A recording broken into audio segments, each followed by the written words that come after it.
Gracias por acompañarnos, así también, en un día importante. No voy a ser políticamente correcto porque no lo he sido nunca, y no hablo de la política de la que hablaba él tan concreta, ¿no?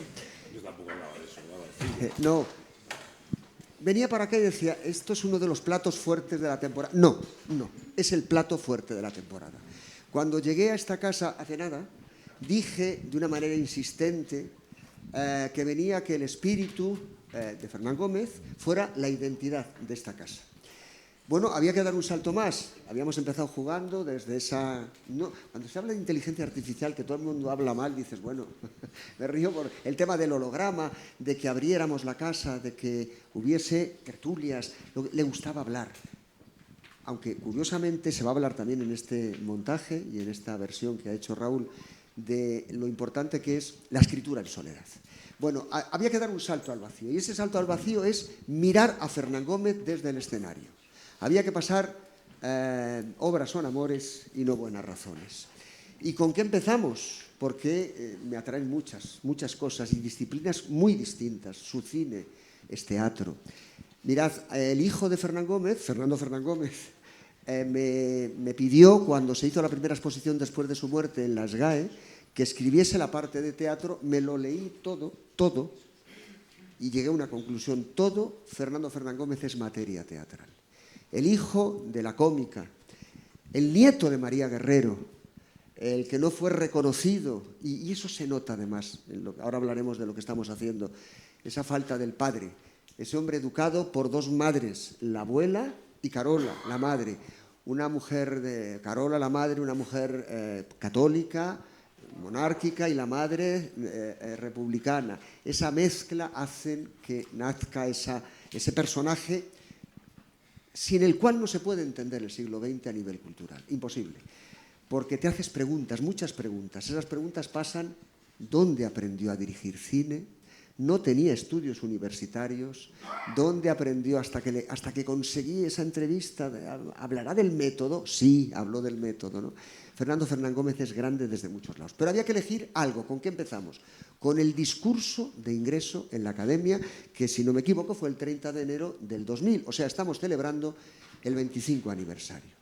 Y curiosamente, y no me voy a echar flores porque ha sido casualidad, estrenamos, el estreno oficial es el día de su santo, el 30, Fernando.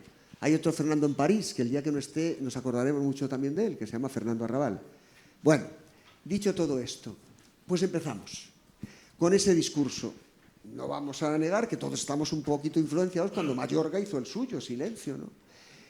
Pero lo que sucedió aquel 30 de enero de 2000, curiosamente, para terminar un siglo y empezar otro, era un acontecimiento sin parangón.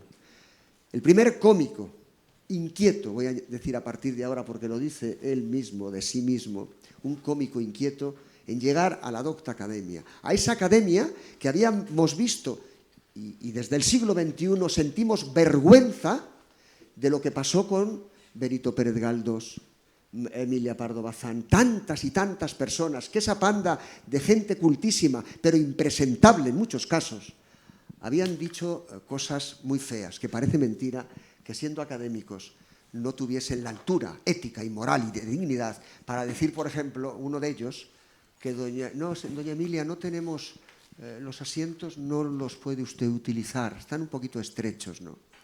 Bueno, pues por fin, después de muchos años, entra un cómico a la Academia.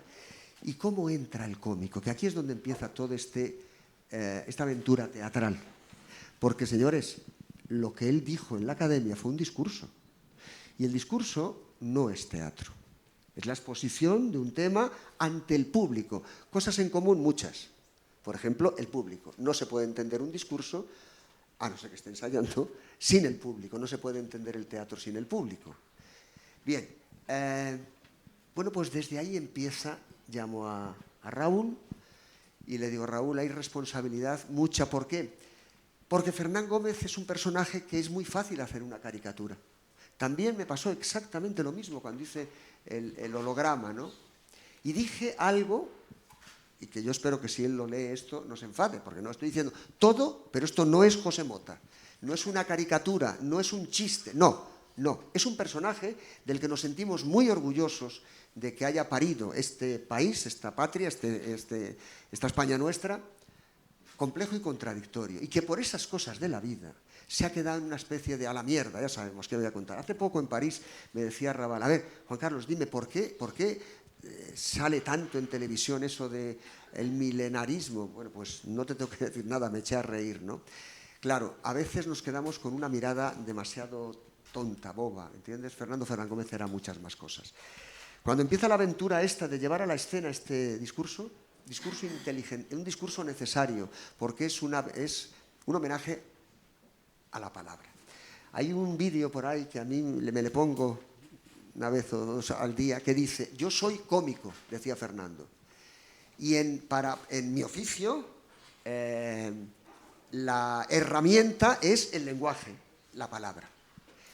Esa es la primera paradoja. Pero, por favor, cuando este hombre ingresa en la academia, es premio Príncipe de Asturias, tiene todos los premios nacional de cine, de teatro, ha escrito, ha escrito Las bicicletas son para el verano, ha escrito novelas, artículos en los mejores periódicos, ensayo, un teléfono que suena, se ha puesto a funcionar él solo. Bien. No, dicho todo esto, ¿pero qué le pasaba a Fernán Gómez? Mirad, Fernán Gómez es una persona a descubrir. Era un hombre honesto y honrado con él. Vamos a ver, sintió miedo. Sintió miedo porque, bueno, ¿quién era el académico a quien sustituía? Don Emilio Alarcos, un científico, un hombre que cuando lees su tratado, pues hombre, dices, ¡ay madre, ay madre, ay madre! Y si algo fue, repito, Fernando es honesto, aunque hubo mucho teatro a su alrededor. Posiblemente, voy a contar una historia, yo no hubiera hecho esta aventura si no hubiéramos vivido al final de mi etapa como director del Centro Dramático Nacional esto que os voy a contar, que a lo mejor lo habéis oído ya. Nacía el Centro Dramático de Aragón. Bueno, querían en el nacimiento que el Centro Dramático Nacional fuese padrino, ¿no? ¿Y qué queréis? Pues hombre, nos gustaría que Fernando Fernán Gómez hiciese una adaptación del Quijote. ¿Y quién lo dirigiría? Pregunté. Pues un chico que... No, paramos, no. Le dije, mirad, jamás se ha llamado desde un teatro público a Fernando Fernán Gómez. En este teatro luego lo contaremos, pero con su compañía. Pero nadie le había llamado para dirigir, para actuar o para hacer una versión. Equivoquémonos, les dije, pero hagámoslo con él. Y sucedió esto que os voy a contar porque nunca lo he contado en público. Hay fotografías en la red y luego vosotros sacáis las conclusiones. Bien, estamos tomando una cerveza, estamos en su casa de Santo Domingo, por la carretera de Burgos. Nos pueden hacer, está Enma, está el director y alguien más del Centro Dramático de Aragón, que por cierto ya no existe. Y bueno, estaba feliz. ¿Quién lo va a dirigir? Y dije, dejadme, que hablo yo. Pues mira, queríamos que lo dirigieras tú, Fernando. Y Fernando empieza a decir, no. Todavía no iba en silla de ruedas, pero bueno, empezaba a tener problemas de movilidad, ¿no? Y hablamos. Y hay un momento que él dice, además yo creo que no soy un gran director de escena, y os doy mi palabra que esta frase que voy a decir, que la tengo grabada aquí a fuego, no estaba preparada. No lo sé, si me gastó una mala pasada el subconsciente, y dije, de eso no tengo la menor duda. Hice una pausa que a mí me pareció una eternidad. Y dije, se va a armar. Vienes a mi casa, te bebes mi cerveza, me ofreces un trabajo y te digo que si tienes los santos de decirme en mi cara, y le digo, no, Enma, ¿me ayudas? Y yo decía, ¿pero a qué le tiene que ayudar? Se levantó. Se acercó peligrosamente y dije, me da una hostia, lo voy a dirigir. Bien, empezaba un camino donde, es puro teatro, pero mis piernas me temblaban, ¿no? Empezaba un camino de conocimiento, de a veces momentos muy difíciles, porque ningún ayudante de dirección se atrevía a decirle nada. Oye, ¿podrías tú? Bueno, y aparecía ese cascarrabias. Lo que ha hecho Raúl ha sido adentrarnos por ese camino donde aparece un Fernán Gómez desconocido, vulnerable, un ser humano como otro cualquiera y un niño grande que yo particularmente creo que es lo que fue, rápidamente. Ese es el camino que hemos cogido, creo que tenemos una gran versión, que lo has hecho, era muy difícil, y diréis, ¿y por qué hay un hombre y una mujer? Porque no se puede entender a Fernando Fernán Gómez de tantos Fernandos sin una mujer. ¿Y quién es la mujer? Pues lo va a contar ahora la versión él, la palabra. Hoy viniendo hacia acá pensaba, a lo mejor tendríamos que haberlo titulado El aventurero y la palabra, porque la aventura, ¿quién la lleva? La aventura se llama Fernando Fernán Gómez, un hombre que transitó por todo. Y eso que habéis visto, cuando os he dicho al principio, algún medio va a salir más beneficiado, televisión, radio, es ese camino alucinante que él va a hacer a través de telégrafo, cine mudo, radio, cine ya con la voz y televisión. Y se entretiene mucho en la televisión, sabe de lo que está hablando. Tengo un reparto pues ideal. Sí, mira, los directores lo he dicho algunas veces, pero tenemos que ser notas que pones. Reparto real, reparto ideal. Y a veces hay un trecho entre lo de real y lo ideal. Pues no, le tengo. Habéis visto ya, os miraba la cara y algunos ya me habéis dicho, coño, se ha comido a Fernán Gómez. Claro, se trataba de eso. Y lo está digiriendo y lo va expulsando y va volviendo a comer, ¿no? Y la palabra. O sea, tengo a Nancho, que curiosamente tenemos una anécdota en nuestra vida que no hemos trabajado nunca juntos, pero íbamos a haber hecho Pelo de tormenta. Fijaros cómo es la vida, ¿no? Y él viene una tarde aquí a ver La señorita de Trevélez, me lo dice Nancho, que le ha gustado mucho tal y cual. Coño, coño, coño, llámale. Pero como trabaja tanto, le vemos todas las tardes en la tele, no podrá hacerlo. Y lo está haciendo. Estás haciendo un trabajo de la leche. Y la palabra es el personaje más difícil, se lo dije, que vas a hacer en tu vida. No tiene límites, no tiene límites. Cada palabra, cuando pasa por cada ser humano, tiene una textura emocional, caracteriológica, olfativa, degustativa distinta. De tal manera que va a ser una pareja perfecta. Vamos a ver al trasunto de Fernando Fernán Gómez degustando a la palabra, que le sienta muy mal porque llega a una conclusión, ¿verdad? No hay manera de poseerme. Dicho todo esto, paso la palabra a Raúl Losánez, que es el autor de la versión. ¿Me pasas a mí?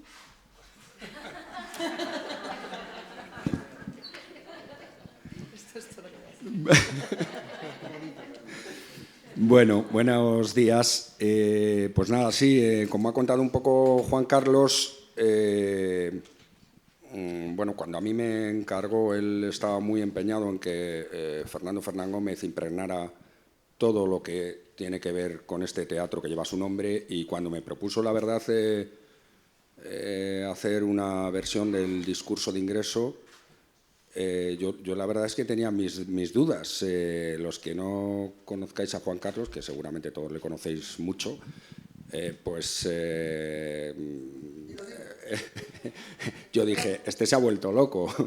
Digo, porque es verdad que a priori cuesta ver algo que, digo, con todo lo que tiene Fernando Fernán Gómez, ¿por qué Juan Carlos se ha detenido tanto en el discurso y quiere sacar el discurso o llevarlo a un escenario? Y ciertamente, cuando ya me puse a leerlo y releerlo más, pues en un momento se me encendió una luz, bueno, no sé, o una velita al menos, y bueno, vi y dije, qué bien está que Juan Carlos sea así, que te empuje hacia lugares a veces inexplorados, complicados, donde él ve teatro y los demás pues quizá tardamos más en verlo, y efectivamente dije, pues esto es muy interesante en la medida en que, bueno, si él decidió dedicar su discurso de ingreso a la palabra, de la que él además dice que es su servidor, que es su enamorado, dije, qué bonito esto, ¿no? Por un lado, desde el punto de vista de la versión, digo, vamos a colocar a la palabra a su altura. Si queremos rendirle homenaje a él, vamos a colocar al objeto de su amor con él, ¿no? Y un poco por ahí ha ido articulándose la versión. Eso era uno de los motivos fundamentales. Por otro lado, me gustaba mucho la idea de, bueno, yo defiendo mucho el arte por el arte, la ficción, y creo que las obras de teatro, como cualquier obra de arte, tienen que tener una valía, un valor, se deben defender en sí mismas, no al hilo de paratextos, de anécdotas y de circunstancias coyunturales. Y no quería hacer ni un biopic ni una cosa de vamos a hablar de Fernando Fernán Gómez y de leer el discurso. Digo, no, Juan Carlos me propone una obra sobre el discurso de ingreso, pues lo que ha de primar es ese discurso de ingreso. Esto no es una obra sobre Fernando Fernán Gómez leyendo un discurso, es una obra sobre el discurso de Fernando Fernán Gómez. Entonces, a partir de ahí, pues mi empeño dramatúrgico era, vale, ¿y esto dónde lo colocamos? Para precisamente que no se convierta en eso, en lo anecdótico de ver a un actor que se pueda parecer más o menos a Fernando Fernán Gómez, que pueda interpretar mejor o peor los pensamientos de Fernán Gómez. Y bueno, pues yo quise llevármela a un terreno onírico, imaginario, poético, de manera que lo que vemos, si él imagina en su discurso a la palabra, en un recorrido histórico, en su relación con el ser humano, pues nosotros hemos jugado a imaginarnos a él imaginándose ese discurso, ¿no? Como en una especie de, bueno, de juego de muñecas rusas. Y ahí es donde, bueno, pues nos permitimos encontrar, primero porque también eso yo creo que le daba facilidades a Juan Carlos como director para trabajar desde un lugar puramente creativo. Y por otro lado también porque, bueno, porque nos permitía o me permitía a mí construir un personaje mucho más humano, humanizar a Fernando Fernán Gómez. Como decía Juan Carlos antes, ha pasado a la historia, ha pasado a la historia afortunadamente por toda su obra, por todo lo que ha hecho, pero es verdad que el público en general pues se ha quedado con 4 anecdotitas bueno, que pueden ser más o menos simpáticas, pero que Fernando Fernán Gómez es mucho más que eso, de manera que bueno, pues todo el mundo tenemos esa imagen del tipo adusto, intratable, inflexible, y yo he jugado a imaginarme a un Fernando Fernán Gómez que tiene que enfrentarse a un público nuevo para él, que es el de la academia, en un lugar nuevo para él, que él sabe que en el propio discurso dice no vengo aquí por mis méritos, vengo en representación de lo que significo como cómico, como representación del cine y del teatro, y entonces eso pues me permitía imaginar a un ser humano como todos, como sin duda lo fue, enfrentándose a algo que para él era un poco novedoso, y en ese sentido convertirlo en alguien más rico, más ambiguo, más contradictorio, como decía Juan Carlos, y más frágil, con más vulnerabilidades como las tenemos todos los seres humanos. ¿Y qué más digo de la dramaturgia? Pues también empecé a explorar una cuestión en esa especie de juego de muñecas rusas. Pues me parecía que si él tenía que enfrentarse a esa realidad nueva para él, todo eso lo convertía a ese acto de defensa de un discurso, ese acto de defensa de su propio bagaje en un contexto nuevo, me parecía que era un contexto teatral. Entonces, nosotros, en nuestra propia imaginación de ese discurso, también estábamos haciendo un acto teatral, y puse un poco en relación ahí soterrada a lo largo de toda la función esas dos teatralidades, ¿no? La de el presunto o el futuro académico defendiendo su propuesta, y la de el actor que representa a ese académico defendiendo esa interpretación ante el supuesto público que le va a ver, ¿no? De manera que se producen ahí a lo largo de la obra ciertas paradojas muy curiosas, muy, bueno, no sé si bonitas, pero creo que interesantes desde el punto de vista teatral.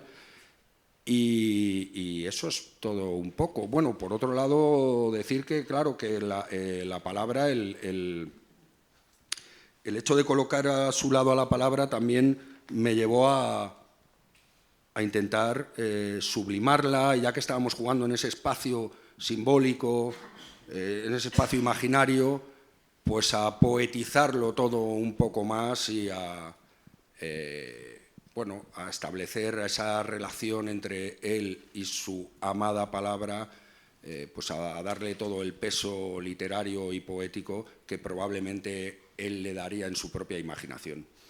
Y nada más, y hasta eso es lo que puedo contar. No vamos a destriparlo todo, pero hay muchas sorpresas, porque yo creo que en ese juego de teatralidad, que lo tenía, la frase que jamás me creí de él, y nunca me atreví a decirle cuando decía, me marché del teatro porque me estorbaba el público.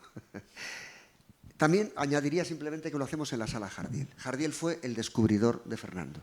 Me decía él, es que en los años 40, ser pelirrojo, íbamos María Dolores y yo, y tocaban madera. No, porque decían que daba mala suerte.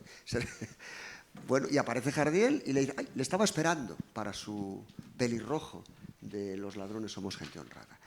Bueno, como pasa en la vida casi siempre, por desgracia, pues aparece el cine y Fernando se marcha y Enrique, que tenía muy mala leche, le dice, si te marchas no vuelvas, no quiero saber más de ti, y si vamos nos encontramos en una calle me cambiaré de acera yo.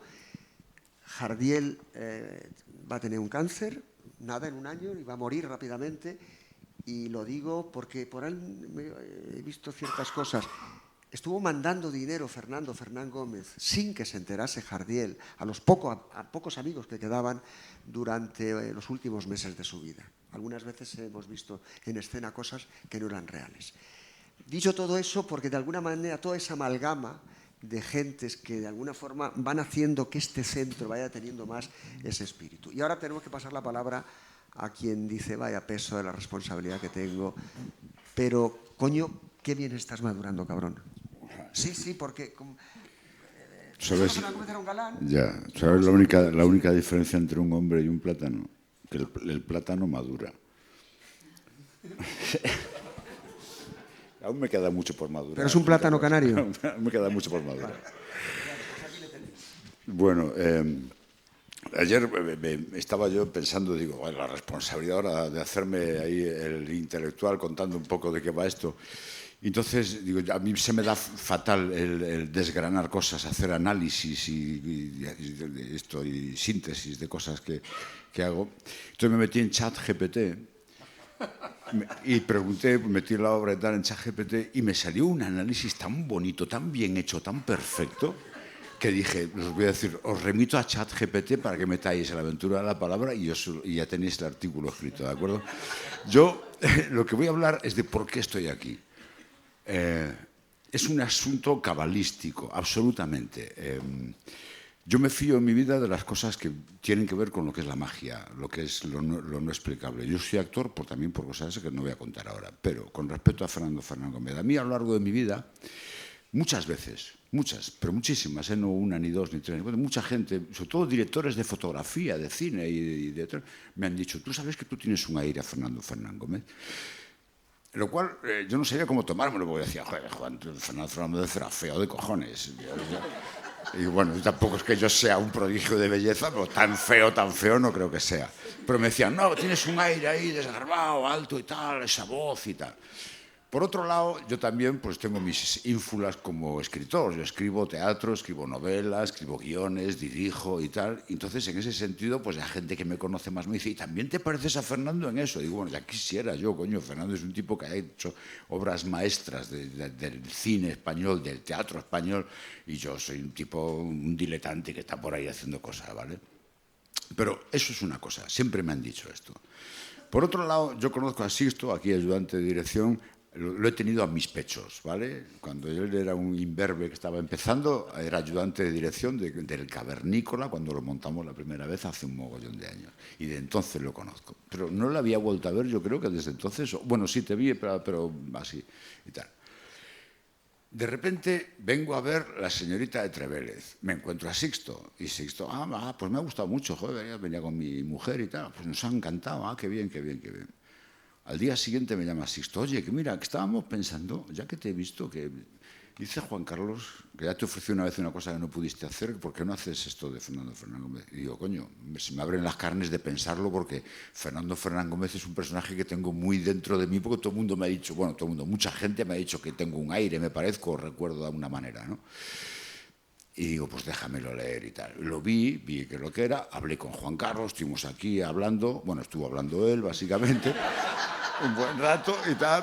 bastante rato, me invitó a café y a pastas, súper cariñoso, súper amable, y me fui de aquí diciendo, bueno, me lo voy a pensar. Yo estoy haciendo una serie diaria que me tiene todos los días, desde las 7 de la mañana hasta las 5:30 de la tarde, metido en un plató, cuando no tengo que ir a Toledo a hacer exteriores y acabamos a las tantas de la noche. Llamo a Sixto y le digo, Sixto, no puedo hacerlo. O sea, es absolutamente imposible que yo haga esto porque no tengo tiempo. O sea, es que ¿cuándo coño voy a ensayar yo esto, aprenderme todo este texto con lo que yo tengo que estudiar? Porque yo estudio más que un opositor a notarías todos los días, ¿sabes? Tengo que ir a casa toda la semana con 100 folios para estudiar. Y digo, no puedo. Ya, piénsatelo, no sé qué y tal. Me da un fin de semana para que me lo piense. Ese fin de semana me dedico voy a probar a estudiar monólogos, de estos monologazos. Y me puse, ese fin de semana, dije, bueno, entrarme me entran, lo que no sé si tendré tiempo para aprendérmelos de todo. Pero bueno, estuve pensando y tengo un compañero de camerino allí en la serie, que catalán, Uriol Tarrasó, y varios compañeros que me decían, Nancho, estás loco, es que no puedes hacerlo, es que te vas a volver loco, porque tengo 2 niños pequeños, tengo conciliación familiar, tengo un montón de follones. Total, que yo estaba decidido a decir que no. Y esa mañana tengo que llamar a Sixto para decirle que lo siento mucho, pero no. Pero resulta que había llegado un meritorio de sonido que el día anterior se me había presentado y me dice, ahora yo soy Tony, el nuevo meritorio de sonido, y le digo, coño, ¿te pareces a John Lennon? Un huevo y tal. Y me dice, sí, me lo dicen mucho y tal. Total, que ya cuando estoy a punto de llamar a este para decirle que no, me para por la escalera del plató y me dice, y perdona, ¿yo te puedo decir a ti, a quién me recuerdas tú? Y digo, ¿a quién? Y me dice, a Fernando Fernán Gómez. Me quedo así y no sé qué cara puse, que me dice, perdona, ¿te ha molestado? ¿Te ha molestado? Y digo, no, me acabas de joder la vida. Y le mandé a un mensaje que textualmente decía, no, en mi funeral no quiero flores amarillas ni políticos. Vamos a morir. Y esa fue mi forma de decirle que veníamos. Realmente no diré que estoy pasando un infierno porque para mí estar aquí ensayando es el cielo. Para mí estar haciendo la serie, aunque sea un montón de horas diarias, tal, es el cielo. Estoy pasando un infierno de que no veo a mis hijos desde hace 3 semanas, de que ya no saben si tienen papá o no. Tengo a una mujer que también le consulté, digo, cariño, me voy a meter aquí, no voy a poder hacer nada. Y dice, hazlo, Nancho, hazlo. Después de 3 semanas le digo, ¿te has arrepentido de decirte que lo dijera? Me dice, bueno, un poco, pero no, pero hazlo porque tienes que hacerlo. Y se lo debo todo a la abnegación de mi mujer y a la entrega de mis hijos, a los que no veo, y que cuando me ven así de refilón, papá, que no te vemos nada. Y digo, la culpa la tiene este cabrón de Juan Carlos Pérez de la Fuente. Entonces estamos entregados. Entonces, como todo ha sido una cosa mágica, yo confío en que esto va a ser un espectáculo que va a marcar algo muy importante en mi vida. Y si no es así, es que los dioses me están engañando. Y ya está. Bueno, pues yo creo... Mira, sí. Esto que voy a decir no lo he dicho en mi vida, ¿no? Me gustaría, y a vosotros sí que os lo he dicho, que este montaje y este texto se quedase todas las temporadas como santo y seña de esta casa. ¿Por qué? Porque pocas veces podemos decir que un texto reúne todo el espíritu por donde transitó él, y transitó por mucho, pero todo curiosamente está en ese discurso y en el espíritu de quienes lo interpretan. A ver, Marta Poveda. Posiblemente si yo no hubiera dirigido a Marta ya en Pingüinas, no lo hubiera llamado, porque eso que dices, a ver, la mezcla a veces dices, espera, tenemos que tenerle a él para saber quién va a ser su compañera. Era fundamental. Y cuando ya dijo aquel día que dice que sí, que morirá y todas esas cosas del infierno y todo eso, dice, bueno, pues oye, preparémoslo, ¿no? La sala quedó muy mona para un féretro, que serán 2. Bueno, aparecía Marta Poveda, que estaba en El Español haciendo Historia de una escalera, que luego se marchaba o sea que era todo maravilloso. Luego se iba a la abadía y dices, bueno, qué reparto tengo, qué maravilla. Y cuando ensayamos. Ha sido uno de los procesos porque uno cree que lo sabe todo, no es verdad. Vas aprendiendo todos los días de tu vida. Y vas aprendiendo porque estamos en un tiempo donde los métodos aprendidos hay que desaprenderlos y volver. Y de la misma forma que estéticamente se ha revolucionado, ¿dónde están los Grotowski, los Meyerhold? ¿Dónde están? Están todos revueltos en este siglo XXI para darnos otra mirada. Yo creo que eso también ha pasado en estos ensayos, pero que curiosamente ahora en esta recta final está apareciendo porque nos encerramos, según termine esta rueda de prensa, esta semana fundamental, hasta que el martes 27 levantemos el primer telón, las previas, y el día 30 lo estrenemos oficialmente, necesitamos eso, como la comida, sabéis perfectamente lo que estamos hablando, ¿no? Para encerrarnos, y ahora sí, llega todo, ¿no? Por encerrarnos y dejar las puertas abiertas, porque la mirada que hemos hecho ha sido, no se podía cerrar esa sala, y porque Fernando Fernán Gómez no lo hubiera tolerado. Fernando Fernán Gómez hay que abrir la puerta continuamente y dejarle que salga, como aquí mi niño. Marta Poveda, por derecho propio, hace la palabra. Casi nada. Buenos días. Bueno, no sé qué más añadir. Yo sí que hablaría de... Bueno, hablaré un poquito así del proceso y del reto. Y de cómo, y de lo que creo que es de las cosas más interesantes de este espectáculo.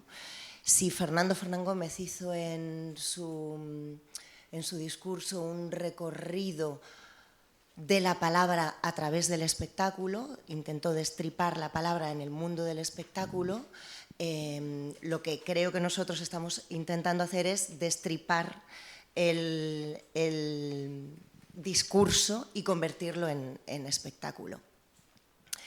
Es difícil porque no deja de ser un discurso aparentemente retórico. Lo que ha hecho Raúl a mí me ha parecido una maestría, que es dialogarlo y convertir y que el conflicto resida en la propia inseguridad de Fernando a la hora de acometer el discurso.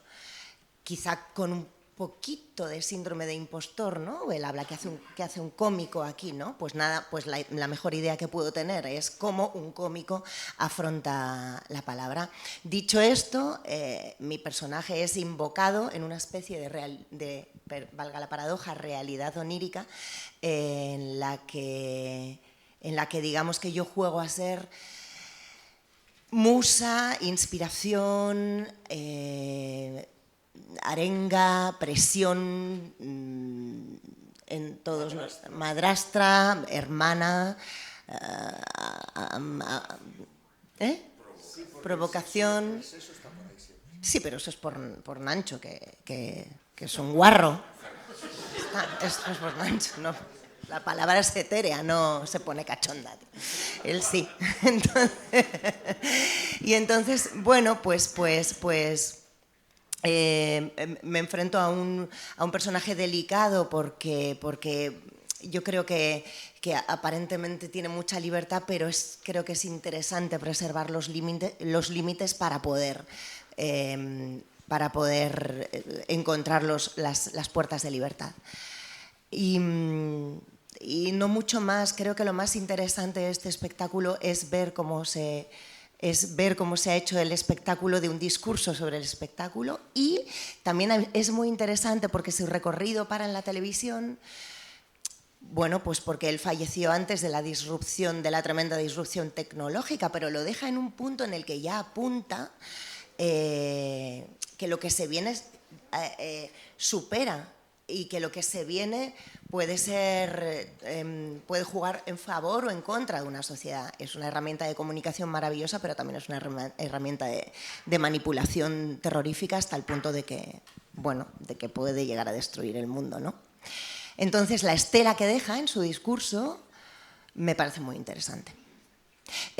Añado ya por hablar de cosas, de conexiones con Fernando, mi primer espectáculo profesional fue Las bicicletas son para el verano, lo primero que hice en La Latina con Luis Olmos, que produjo Concha Bustos. Hay un detalle que él no lo quiere contar. Fernando Fernán Gómez y Nancho se conocieron de esta forma. Noche de estreno en El Español de Las bicicletas. Nancho, alumno, terminando ya, ¿no? Casi. Estaba en la Resal. En la Resal. No sé si estaba en segundo de la Resal, primero o segundo de la Resal. Y hay una cosa que yo he copiado de Fernando, que es no ver, cuando estreno algo mío, no verlo, el estreno. Él estaba en el bar, no estaba en la cafetería, no estaba viendo el estreno. Entonces estábamos tres alumnos que habíamos estado buscando entradas como locos, que íbamos siempre a los estrenos a ver si nos daban, a ver si conseguíamos, y no habíamos conseguido y nos quedamos fuera. Entonces lo vemos allí en el bar y ya teníamos la experiencia de habernos cruzado una vez con José María Rodero, que le hemos preguntado, hombre, José María, podemos saludarle, somos alumnos, y denos un consejo. Y que José María nos dijo, dejadlo ahora que estáis a tiempo. Entonces nos acercamos también a Fernando pues con la misma intención de denos un consejo y tal. Y según nos vamos acercando a él, a 2 metros dice, no nos dejó llegar. Fernando, somos alumnos. No nos dejó acercarnos ni a 2 metros de él. Ese es mi contacto con Fernando. Fíjate si levantara la cabeza y dijera, Fernando, para un segundo, yo entiendo que estés nervioso. Aquí tienes al actor que un día hará... Ese juego está muy bien en la obra, porque el factor tiempo está metido. ¿En qué tiempo? El pasado, decía San Agustín, ahora que tenemos un papa agustiniano, que el tiempo no existe y que el tiempo sucede toda la vez, y luego en el desarrollo de ese tiempo algo parecido pasa en esta puesta en escena. A ver, con los años uno va entendiendo que el teatro cada vez más es arte colectivo y lo hacemos entre todos, y en este caso habéis visto la luz, el sonido, y como decía don Luis Escobar, los inventos con gaseosa. Hay que hacer, es tu equipo, es tu gente. Tengo aquí sentado, se me presentó en el despacho el primer día y me dice, me conocía de hacer musicales, me gustaría ser tu ayudante. ¿Qué coño pintas tú de ayudante ya si ya tienes tu carrera hecha? Pues hombre, no me gustaría, porque te metes por cada vericueto, y ahí le tengo a Sisto, ¿no? Guerra, que es tímido, el iluminador. Nacho, crió a mis pechos también, ayudante de dirección, el hombre que dirige una ópera cada semana en un punto del mundo, ¿no? Nacho García, ¿no? El sonido, la música, sutilezas. Habéis visto ya qué textura tiene todo esto, ¿no? Alberto Arcos, que movimiento, hay coreografías, las habéis visto chiquititas, pero vamos haciendo, y Alberto se ha metido rápido, le he dicho, ahora, cuando llega, espérate, porque hay que saber cuándo echar los ingredientes, ¿no? Pablo, en este juego Pablo en los figurines, ¿no? Y el equipo del Fernán Gómez. Esto es una producción de esta casa, y sin ellos, sin lo pesado que soy coñazo. A veces cuando yo no me quiero dar la vuelta porque están diciendo, anda la Magdalena te guíe todo el día tocando las... Sí, soy muy pesado, vamos a decir las cosas como son, ¿no? Pero bueno, que ya está, que gracias de corazón a todos, que lo sabéis, que si no es entre todos no hacemos teatro. Y el ejemplo lo habéis tenido ahí. Puedo decir solo un par de cosillas. Una, debo mandarle una flor a este que no mire. Es un director que te cagas, ¿vale? O sea, yo cuando empezamos a hacer esto dije, te cagas, bueno, también. Yo le había visto varias cosas y digo, este tío, había visto incluso una cosa que de texto era muy mala y estaba muy bien resuelta. Y cuando empezamos esto dije, ¿cómo se hará esto? Yo como también, igual que Marta también, hacemos nuestros pinitos en la dirección. Bueno, Marta tiene un premio y todo como directora. En Toledo, ahí en el Teatro Fernando de Rojas. Bueno, pero bueno, entonces cuando me dieron el texto dije, ¿esto cómo coño se monta? Y pensé, voy a ponerme en manos de este hombre y confío a ciegas en él. Y no me ha decepcionado, te lo juro. O sea, todo lo contrario. Ha sacado cosas debajo de las piedras que yo ni las hubiera soñado ni por asomo. Eso, y otra cosa es que al principio, cuando empezamos a trabajar, nos planteábamos si mi personaje debería recordar a Fernando Fernán Gómez, o sea, que el espectador saliera diciendo tal. Y hemos decidido que no. Por varias razones. Primero porque como él dice siempre lo de José Mota, pero no, José Mota no es imitador, ¿entiendes? Pongo otro ejemplo porque José Mota no es imitador. Bueno, yo qué sé, Florentino, Fernández, otro. Vale, el caso, que no queríamos hacer una imitación, para nada. Segundo, por mis condicionamientos oral de la serie que tengo tal, pues no me puedo dejar las barbas que recordarían a él, ni ponerme el pelo que recordaría a él, porque no puedo, porque en la serie tengo un récord. Entonces, partiendo de esas dos premisas, una esa y otra, que no queremos hacer una imitación de Carlos Latre, hemos decidido que no, que es un personaje que se llama Ponente, que hace una cosa que hizo Fernando Fernán Gómez, pero no es el objetivo que la gente salga diciendo, es que he visto la mímesis ahí de Fernando Fernán. No es la intención para nada. Queremos ver a un actor que está sufriendo, porque estamos hablando en la parte sufridora, la parte en la que él está más inseguro, porque está creando y se siente, y tiene un complejo de inferioridad tremendo. ¿Habéis visto que no sabemos si ha venido de casa así? El personaje o es él. ¿Quién? Yo he venido de punta en blanco y no me habéis dejado irme a cambiar. Me he traído una chaqueta súper guay, me he traído todo de pinga para estar aquí pintón y me han dicho, no, venga, vamos a la... Yo quería que las fotos me las sacara de guapo, no con esto, pero bueno. Hay una cosa, Anda, cuando habla. el hábito se hace al monje, en el escenario lo habéis visto que está el frac. Y está algo que le voy a prestar yo y que no lo voy a decir. No, pero el otro día cuando montamos la escena nos emocionamos porque es verdad que todos recordamos la imagen de Fernando en la academia. Y hay una serie de cosas, no voy a decir nombres porque están todos vivos. Todo lo que hemos dicho es cierto y sabemos que él tenía algo pasado. Es verdad, fue un año muy difícil. Esto me lo decía el hijo. Fue el año que, vamos a contar una cosa que no se ha contado nunca. Cuando Fernando Fernán Gómez termina el discurso en la academia, le está esperando una ambulancia en la puerta que se lo lleva para operarle del cáncer. O sea, el estado anímico de aquel hombre en aquellos últimos meses, había dejado de fumar, le había dicho el médico, se acabó, se acabó, no va a tener un pitillo, jamás se enciende, pero era un año muy difícil en su vida. Todo eso ha contado también. O sea, ¿por qué? Porque son antecedentes de un personaje que le hemos conocido y que forma ya parte de nuestra memoria, ¿no? Pero dicho todo eso, cuando se vistió el otro día, por vez primera ya con el frac, pues te emocionas. Y lo que le he prestado es una medalla, es una cosa que tuvimos, fíjate, pobre mí, la medalla de oro de las Bellas Artes, que la llevaba ese día puesta, ¿no? Eso es lo que es de verdad, como está dando la vuelta no lo ha visto nadie, lo veremos el día que le vistamos. Pero cuando sucede ese momento, que es al final de la obra, cuando ya se marchan hacia la academia, algo pasa ahí con ese, o sea, el hábito a veces hace al monje. Perdón, es que hablo mucho. ¿Preguntas? Sí, buenos días a todos.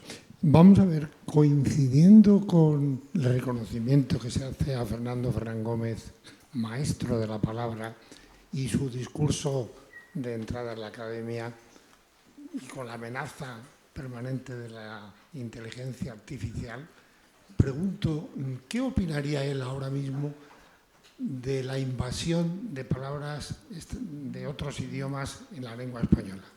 Pues hay una respuesta en la obra. Pues está en la obra. Sí, bueno, cuéntalo tú si quieres, claro. Sí, el flashback. Ella y dale, que aquí él no sé. Pero lo decía él, claro. Pero fíjate que hay paradojas. Él defiende eso, concretamente en la obra con respecto al flashback, cuando la palabra le dice, hombre, ese extranjerismo, le dice, está tan arraigado en la cultura del espectador que decirlo de otra manera quedaría forzado. Yo creo que, por lo que le gusta de esto, él, por extensión, estaría siempre abierto a cualquier tipo de... seguro que Sí, cuando... de hecho, es que él dice flashback en el discurso. Claro, y seguro que lo diría repite. on the rocks. Yo ahí luego planteé un juego porque me parecía también un poco eso, curioso, que fuera a la academia hablando de flashback. Yo creo que él era un artesano de la palabra y en ese sentido las emplea las que mejor convengan. Y en el mundo del cine, pues de donde él provenía, bueno, también del teatro, por supuesto, pero es muy complicado decirle a alguien analepsis o quiero decir, pues todo el mundo dice flashback, ¿no? Que es lo que se ha quedado asentado. Bueno. Sí. Yo estoy Pero, y hay más cosas, está llena de sorpresas, porque descubrir, por favor, seguid viendo sus documentales, está muy bien, hay que ver, que duda cabe, La silla de Fernando, donde nos da otra cara también, todos esos documentos que cuando ya él empezó en los últimos años, pues nos dábamos cuenta que, bueno, que era finito. Nos fue dejando mucho, un legado, y nos dejó, porque hablamos de escribir. Llega a la conclusión. ¿Por qué estoy en la academia? Mire usted, porque usted es que ha escrito todo, ha escrito en las distintas disciplinas, y en todas las disciplinas tiene una obra maestra. Yo creo que hay que hacer un esfuerzo e intentar, fíjate, tengo sobre la mesa muchos terceras de ABC, del País, todo. Hay que seguir haciendo teatro, porque lo que sí aseguro rotundamente es que todo él era materia teatral. Yo creo que esos genes que estaban ahí cuando dice, digámoslo no, porque la gente no lo decimos, doña María Guerrero, esa mujer bajita con aquel carácter, y aparece este Vigardo maravilloso. Y luego tiene además, él es muy meticuloso, ¿eh? Es un escritor que, como todos los que escribimos, le da muchas vueltas, es muy pesado, vuelve al mismo asunto, lo retoma, las mismas cosas las escribió en formato de teatro radiofónico, por ejemplo, Las bicicletas son para el verano, en forma de teatro, luego vuelve, luego al mismo tema le quiere dar otra realidad distinta en forma de relato, luego... O sea, que es muy obsesivo con temas y muy perfeccionista, como son los escritores, intentando buscar el marco perfecto para expresar lo que quiere expresar. Entonces es un escritor quiero decir, no es un actor que se ha puesto a escribir allí un poco y que le salió bien, sino que tiene, bueno, tiene todas las características propias del gran escritor. Y yo creo que los propios, preguntad académicos, he ido preguntando a bastantes, y todos coincidieron que aquel discurso era un discurso que estaba contaminado de vida, de calle, no era algo, pues eso, un poco museístico, no. Él traía la vida contaminada, hasta su propia voz contaminada de vida, ¿no? Yo creo que eso era absolutamente necesario y hay un antes y un después. Digámoslo por las cosas que luego van pasando, ¿no? El primer cómico inquieto que entra a la academia es Fernando Fernán Gómez, porque como la memoria algunas veces nos falla, pues está bien decirlo, ¿no? Y aquel hombre que por las tardes muchos directores de cine, sobre todo, le acompañaron. ¿Me acompañáis? Que siga teniendo ese miedo de niño a entrar a esa institución, pues hombre, ¿te parece tan grande, no? Bueno, me callo. Hola, buenas tardes. Vamos a ver, tu papel es el de Emma Cohen, ¿no? No, la palabra. No lo hemos explicado bien, ¿eh? No, es la palabra. Ya. No es Emma Cohen, porque podía ser Emma Cohen, podía ser Analia Gadé, podía ser María Dolores Pradera y podía seguir alguna más. Bueno. Pero no. Y Nacho, le quería preguntar si tu papel como Fernando Fernán Gómez, ¿dónde has bebido todo lo posible para llegar a esa demostrativa de histriónico que él era? Bueno, beber no he bebido tanto como Fernando Fernán Gómez, seguro, pero...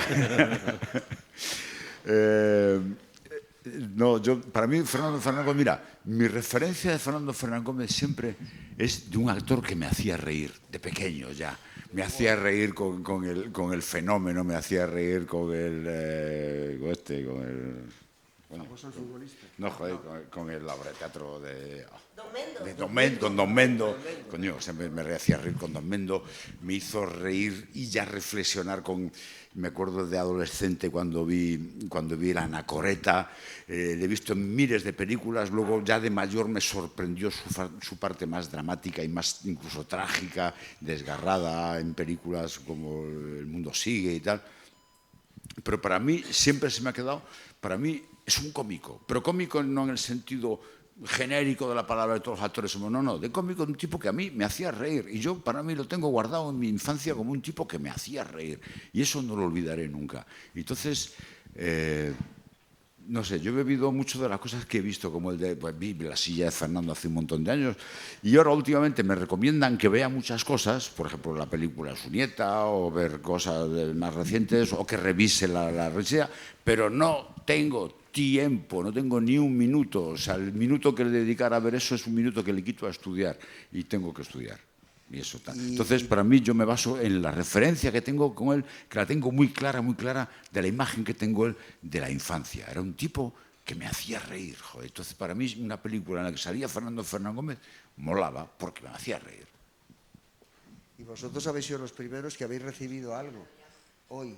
Eso que habéis, ese silencio que había, curioso y extraño, ese silencio diciendo, a ver qué nos vamos a encontrar. Eso está muy bien. Se ha notado mucho. La última pregunta breve y acabamos ya, chicos, ¿vale? Buenos días. Muy sencillo. Me genera una expectativa muy grande, sobre todo el tratamiento de estos dos personajes, porque en el caso de Fernando, en la mente colectiva, no sabemos muy bien, a nivel general, dónde termina la persona y empieza el personaje. Tenemos asumido pues, desde el viaje a ninguna parte hasta otras muchas de sus obras. Y en el caso de la palabra, pues claro, es algo muy etéreo. O sea, ¿qué sentido le damos? ¿Qué significa para un espectador normal ese uso de la palabra? uso, mal uso, o vete tú a saber qué, ¿no? Pues yo luego te paso a Marta para que ya te lo amplíe. Yo, para mí, la palabra metafórica, alegóricamente, digamos, es mi gran amada. Es la amada, de la que yo amo y sé que nunca será exclusivamente mía. Eso por un lado.